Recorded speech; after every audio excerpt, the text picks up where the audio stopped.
ఇంకా ఈ కోడి పుంజు 3 పిల్లల్ని వేసుకొని తిరుగుతుంది. అంటే దాన్ని తల్లి చచ్చిపోయింది. ఆ 3 పిల్లల తల్లి కుక్కలు పట్టినాయి. అప్పటి నుంచి పుంజు అయితే పిల్లల్ని వదిలిపెట్టకుండా పెంచుతుంది. ఇప్పుడు 4 రోజుల నుంచి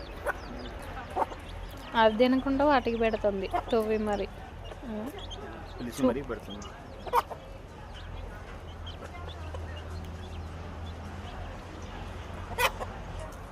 ఈ రోజుల్లో మామూలు కన్న తల్లిదండ్రులే పిల్లల్ని చూడట్లేదు, పిల్లలు తల్లిదండ్రులను చూడట్లేదు. కానీ చూడు, నోరు లేని జీవి కోడి దాని తల్లి చచ్చిపోయిందని చెప్పి తండ్రిలాగా పిల్లల్ని కాపాడుతుంది. అంత మంచిగా పెట్టుకుంటూ తిండి మేత కూడా పిల్లలు పెట్టి వాటిని పెంచుతుంది.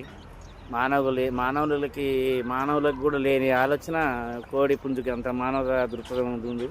మంచి హృదయం. అవి రెండే తింటానే ఇది తినట్లే, మళ్ళీ దేని కాడికి వచ్చింది.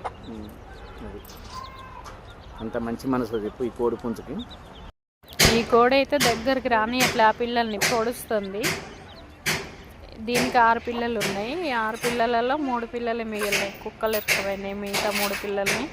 ఈ పుంజు మాత్రం ఈ 3 పిల్లల్ని పెంచుతుంది. తల్లి లేకున్నా అదే అన్నీ అసలు రెక్కల కింద పెట్టుకొని పడుకుంటుంది పడుకునేటప్పుడు కూడా.